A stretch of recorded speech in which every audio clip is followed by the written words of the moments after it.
過去一年，本國經濟呈現喜憂參半嘅走勢。雖然第三季 GDP 年化增長率超出預期，避免衰退，但係整體嘅增速仍趨溫和，失業率維持偏高嘅水平，通脹基本回落至央行目標附近。貨幣政策多次降息嚟到支持經濟嘅成長。嚟到2026年，加拿大係咪能夠重拾增長動能，吸引投資同埋保持家庭嘅可負擔能力呢？請嚟特許會計師梁萬邦深入分析過去一年走勢同埋今年嘅挑戰。阿 Ben 你好，各位觀眾大家新年快樂。阿 Ben 嗱，回顧翻2025年啦，其實經濟嘅曲折同埋亮點，我哋睇一睇2025年嘅經濟數據顯示咧，第二季嘅 GDP 咧係出現萎縮，不過第三季咧就出現咗2.6%嘅增長。由全年嚟睇嘅話，你會點樣評價本國經濟喺2025年嘅整體走勢，同埋邊一啲因素最具影響力呢？其實我哋加拿大喺2025年面對一個前所未有嘅動盪，就係美國嘅現任嘅總統上台之後咧，對加拿大嘅特別係唔好淨話加拿大，對全球嘅經濟都掀起到波波浪浪。因為關稅嘅問題，為好多國家，特別我哋加拿大係美國嘅最大一個貿易伙伴，佢哋嘅一舉一落嘅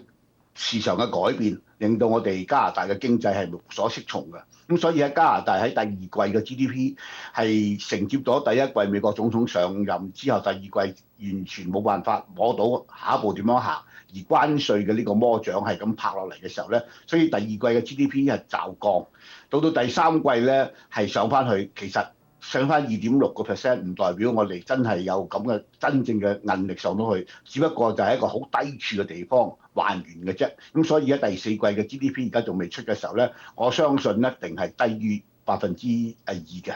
所以喺明年嚟講咧，我哋嘅 GDP 預計只係可能上升1%。咁加拿大嘅經濟面對到一個挑戰，其實而家一個機遇啦。咁我哋當然被逼大選啦。我哋因為總理自動辭職，我哋引發咗大選啦。咁我新嘅總理上場，同美國多番嘅傾談，結果都係徒勞無功。因為美國方面一直都係以自我嘅利益為中心，將整個北美嘅經濟，包括墨西哥在內啦，譬如3個國家過去都做咗好多嘢去維持一個平衡嘅經濟，令到北美嘅人大家都可以生活都有定所，亦都有可以負擔到嘅一個比較超越全球平均生活水平嘅一個生活。但係呢個嘅改變咧，令到大家人心惶惶，對於投資，對於未來嘅方向失去咗一個重心，所以咧喺投資就業方面咧，大家都好審慎咯。睇到呢個聯邦大選咧，就唔能夠唔講下2025年嘅預算案中嗰個嘅經濟策略嗰個成效啦。聯邦政府喺預算中咧提出超過1兆元嘅呢一個投資計劃啦，同埋一個叫做買本地貨嘅一個嘅政策，咁就係推動咧本地嘅供應鏈啊，同埋一啲嘅中小企。你點樣睇待呢一啲嘅政策喺呢12至到就或者係未來嘅12個月內，對於經濟嗰個實質嘅影響係點咧？當然啦，喺今次嘅預算案入邊咧，特別係喺12月15號嘅時候，我哋嘅聯邦總理已經好斬釘截鐵咁講，再同美國咁樣無了期嘅朝夕晚改嘅談判，基本上已經失晒所有嘅功用啦。我哋嘅加拿大經濟唔可以俾美國嘅時上時落，影響到我哋冇得停滯向前。所以呢一兆嘅經濟同埋聯邦政府宣布買加拿大貨，咁而我哋除咗話買加拿大貨之外咧，我哋亦都係倡議咧喺歐洲、亞洲擴展更多個市場，改變我哋對美國經濟嘅依賴。甚至聯邦政府喺預算案入邊提出咗5大嘅基建啦，咁呢啲基建自然會充斥咗好多聯邦嘅錢，亦都會係有好多工作嘅機會係留翻出嚟嘅。咁所以喺未來嘅就業，我相信咧，喺第三季嘅失業率已經跌到6.5%啦。咁我希望個就業率咧喺第四季咧係會更加會跌低咗。明年個失業率咧會繼續會係保持喺低嘅水平啦。咁我哋嗰個買加拿大貨，自然係令到我哋本身係可以增加好多工作崗位。但係咪樣樣咁事與願違？定係可以樣樣都可以而計劃中咧？因為加拿大喺過去呢20-30年嚟，好多時都有好多生產線都係依賴咗美國，我哋嘅供應鏈咧喺亞洲方面亦都受到好大佢哋嗰邊嘅牽制。咁我哋本身有好多資源嘅出產，但係提煉啊或者係包裝運輸都缺乏。我哋冇一個規模嘅煉油廠，我哋嘅油大部分落咗美國。如果我哋想脫離美國嘅干預，我哋嘅經濟，我哋係咪真係好似聯邦預算入邊講，會喺 Alberta 起一個煉油廠？我哋亦都會喺皮克靈個發電廠入邊會繼續去投資核電廠。咁幾方面能源可以去減低成本，咁而我哋嗰個買購買加拿大貨，自然亦都可以令到我哋本身咧係增加個就業。另外一樣嘢大家會留意到咧 ，AI 同埋 M&A 即係 Merger Acquisition， 大家嘅生意合併，因為我哋根據新嘅財政預算，我哋要擴展新嘅市場，太細嘅機構、太細嘅商業單位咧係好難同外國有好好嘅競爭，所以咧有好多中小企咧係會俾大企去併購㗎啦。喺併購過程入邊咧會產生更高嘅經濟效益。咁呢個更高嘅經濟效益，亦都係令到加拿大嘅嗰個經濟會強大。但係喺前期嚟講有少少痛楚嘅，因為當兩個公司合併嘅時候，自然有啲傭員會被裁，咁嗰個亦都會影響到間接影響到我哋嗰個就業。而 AI 就算係賣加拿大貨都好啦 ，AI 本身亦都將好多本身我哋加拿大比較低端嘅工作崗位咧係被取代咗。咁所以短時間內咧，呢個買加拿大貨對我哋嘅影響咧，可能係即時見唔到工，但係我哋要堅持，可能喺18個月後呢個就業同埋我哋個加拿大嗰個GDP 嘅增長可能會上翻去嘅。嗱，我哋又討論一下勞動市場同埋呢一個失業嘅壓力啊。今年嘅失業率咧一度上升，部分有一啲嘅月份咧嗰個嘅就業減少啦，同埋家庭收入啊，又或者係消費者嗰個信心相比咧，究竟而家嗰個勞動市場主要面對緊嗰個挑戰係啲乜嘢？又或者我哋睇翻2026年，可能有啲乜嘢嘅變化咧？